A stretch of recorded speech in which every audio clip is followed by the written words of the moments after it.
Hello guys, कैसे हैं आप लोग? आई होप आप लोग सब बढ़िया होंगे। तो अब डिस्कस करने जा रहे हैं हम क्या, गैस गैंग्रीन, जो कौन करता है? क्लॉस्ट्रिडियम परफिंजिस करता है। ठीक है, मेरी बात समझना, इससे पहले ना आप ये वाली वीडियो जो भी 10 मिनट की वीडियो थी देख के आना, हेल्पफुल होगा।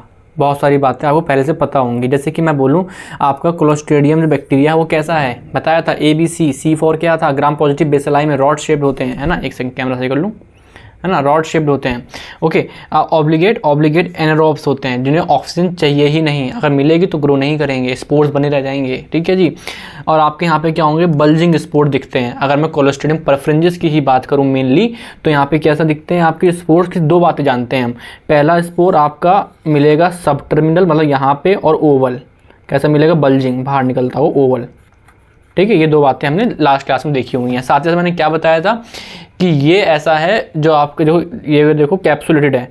सारे के सारे आपके क्लोस्ट्रिडियम आपके क्या से होते हैं? अनकैप्सुलेटेड एक्सेप्ट 2, उसमें से एक क्या है? परफ्रिंजिस। और आपका सारे से मोटाइल होते हैं एक्सेप्ट परफ्रिंजिस एंड टिटने। तो आपका क्या होगा, ये आपका कैप्सुलेटेड और नॉन मोटाइल होता है। प्लीज़ प्लीज़ प्लीज़ याद करो इसको यहाँ तो याद करो, या प्लीज़ याद करो। ठीक है, ओके। अब आते हैं वर्डलोइंस फैक्टर पे कि यार क्या है इसके पास। परफ्रिंजिस मेनली गैस गैंग्री करता है, आपके और चीज़ें भी करता है, लेकिन अभी हम गैस गैंग्री पे ही फोकस कर रहे हैं। तो ऐसा क्या है इसके पास टॉक्सिन? तो कुछ होते हैं मेजर टॉक्सिन, कुछ होते हैं माइनर टॉक्सिन, कुछ होते हैं दूसरे एंटोटॉक्सिन वगैरह, जिससे वो फूड पॉइजनिंग वगैरह भी करता है। ठीक है जी। तो मेरी बात समझना, जो मेजर टॉक्सिन है, अल्फा, बीटा, एप्सिलॉन, एओटा, ठीक है, तो ये आपके हो गए। इनमें से सबसे ज़्यादा जो प्रिंसिपल वर्डलोइंस फैक्टर जो है सबसे मेन रोल प्ले करेगा वो अल्फा है। ठीक है, जिसका एक और नाम होता है, मैंने लिखना भूल गया, देखो यहाँ पे साफ साफ लिख देते हैं, फॉस्फोलाइपेज C, फॉस्फोलाइपेज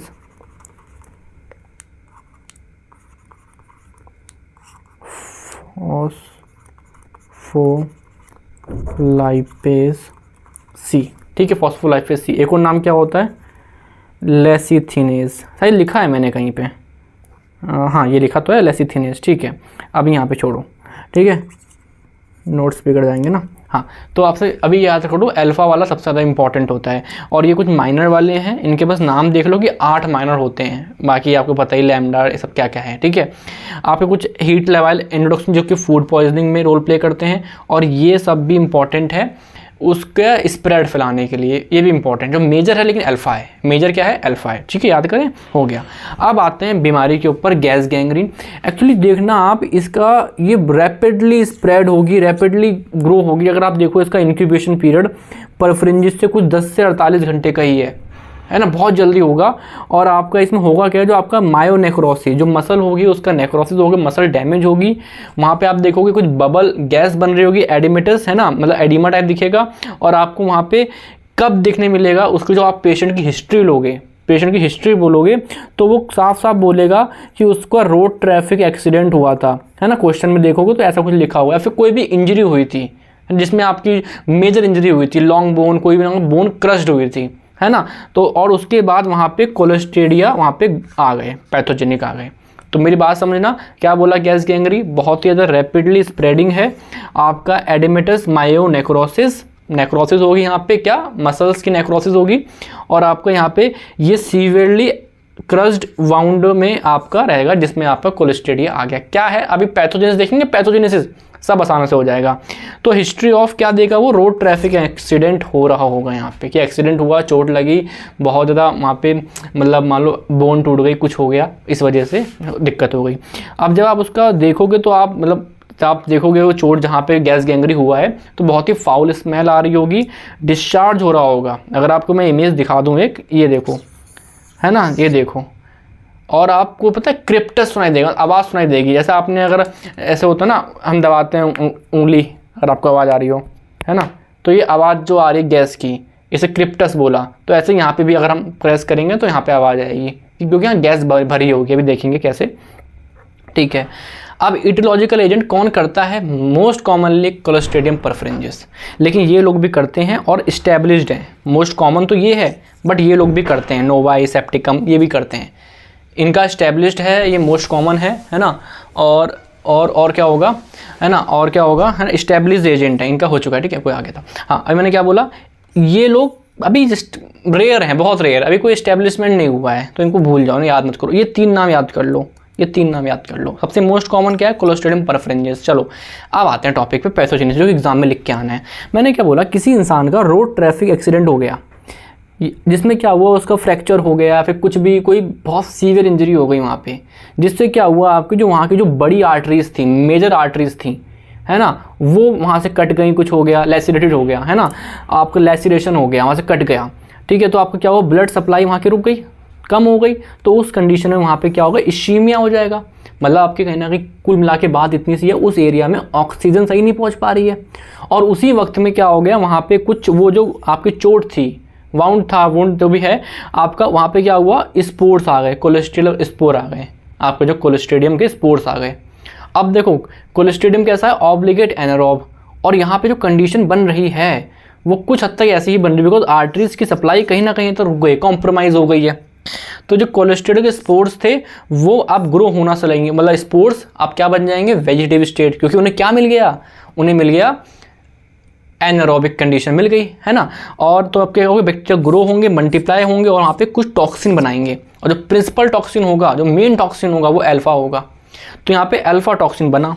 अब अल्फा टॉक्सिन क्या करेगा, मेरी बात समझना, अल्फा टॉक्सिन आपका पहली बात तो ये हीमोलाइसिन करता है, हीमोलिसिस करता है, हीमोलिसिस, जो आरबीसी होंगी उन सबको क्या करेगा, तोड़ेगा। अब आरबीसी टूट रही है तो क्या होगा बताओ, आपका ऑक्सीजन ढंग से पहुंच नहीं पाएगा, तो पहला काम तो ये हो गया। दूसरी बात, जो प्लेटलेट्स हो गई, न्यूट्रोफिल्स हो गई, उनके रिसेप्टर को एक्टिवेट करके इकट्ठा पास लाएगा, प्लेटलेट का एग्रीगेशन कर देगा, न्यूट्रोफिल को पास ला देगा, जिसकी वजह से क्या हुआ, वो आर्टरी में ऑक्लूजन हो गया, मतलब एक तरीके से रुकावट आ गई, तो ब्लड फ्लो रुक गया, फिर क्या हुआ, ऑक्सीजन कम पहुंची। साथ ही साथ अल्फा टॉक्सिन जो आपका मायोकार्डियल है उससे बोलेगा भैया कंट्रैक्शन आराम से करो, मतलब कार्डिक आउटपुट कम, कार्डिक आउटपुट कम, तो अगेन वहाँ तक ऑक्सीजन कम ब्लड कम पहुँचेगा, सप्लाई कम होगी। तो ये सारी कंडीशन ही कहीं ना कहीं फेवर कर रही है कि जो कोलेस्ट्रियल स्पोर है, जो कोलेस्ट्रिडियम के स्पोर्स हैं वो ग्रो कर जाएँ। मैं समझ में आ रहा है, मैंने क्या बोला, मैं समझ में आ रहा है क्या। तो जो अल्फा टॉक्सिन है वही इंपॉर्टेंट रोल प्ले करता है। इसका एक और नाम है फॉस्फोलाइपिस सी लैसिथिनेज, है ना। चलो लैसिथिन क्या होता है, लैसिथिन अगर मैं पूछूं आपसे क्या होता है, फॉस्फोलिपिड तो होता है, एग्जाम्पल है। चलो और अब क्या होगा, वहाँ पे वो धीरे धीरे वहाँ पे मायोनेक्रोसिस होगी, हमें पता है, अगर आप लोगों ने ये पढ़ा हो, ये आपके कोलेस्ट्रिडियम परफ्रेंजिस कैसे होते हैं बताओ, आपके सैक्रोलिटिक होंगे, तो वहाँ पे वो मसल को ख़राब करना शुरू हो जाएंगे, है ना, और डैमेज करेंगे, वहाँ पे कुल मिला के मायोनेक्रोसिस होना शुरू हो जाएगी मसल्स की। ठीक है जी, अब मेरी बात समझना, हो गया, समझ में आ गया पूरा, कुछ आसान, बिल्कुल आसान है। आपका एक्सीडेंट, मतलब मान लो एक पेशेंट का एक्सीडेंट हुआ तो लॉन्ग बोन वगैरह कुछ फ्रैक्चर हुई, जिससे वहाँ की आर्टरीज, वहाँ की थोड़ा सा ब्लॉकेज हो गया, मतलब टूट गई, या फिर वहाँ का ब्लड सप्लाई रुक गई, तो और उसी टाइम पे आपके स्पोर्ट्स ने वहाँ पे आके कंटेमिनेशन कर दिया उस चोट वाले हिस्से में, और फिर वहाँ पे क्योंकि ब्लड सप्लाई उतनी अच्छे से है नहीं, तो ऑक्सीजन होगी नहीं, तो वहाँ पे जो स्पोर्ट्स होंगे वो एक्टिव हो गए और आपके वो ग्रो करने लगे, है ना, और आपके क्या हुआ, grow, multiply and produce toxin जैसी बन गया। तो जो पहले थोड़ा बहुत ऑक्सीजन कम हुआ था, अब तो और क्यों हीमोलाइसिस हुआ, पहले तो हीमोलिसिस हुआ, आरबीसी वगैरह भी टूटने लगी, ठीक है, साथ ही साथ प्लेटलेट न्यूट्रोफिल का एडिशन होने लगा, तो ऑक्लूजन हो गया, साथ ही साथ मायोकार्डियल कॉन्ट्रैक्शन हुआ, है ना, और वहाँ पे मतलब मायोकार्डियल मतलब हार्ट ढंग से पंप नहीं कर रहा। तो कुल मिला के ये सारी एक्टिविटीज़ क्या रिजल्ट कर रही हैं, decrease oxygen at that site, and decrease oxygen again favour कि आपके जो स्पोर्ट्स हैं वो ग्रो वेजिटेटिव स्टेट में चले जाएं, है ना, ठीक है, और ये सब मायोनेक्रोसिस करा देंगे। तो अगर आप मैं बोलूँ इंक्यूबेशन पीरियड, तो आपको इन 3 का याद करना है, प्लीज़ याद कर लो। जो मोस्ट कॉमन है आपका क्या है, 10 से 48 घंटे परफ्रेंजिस, बहुत जल्दी, ठीक है जी।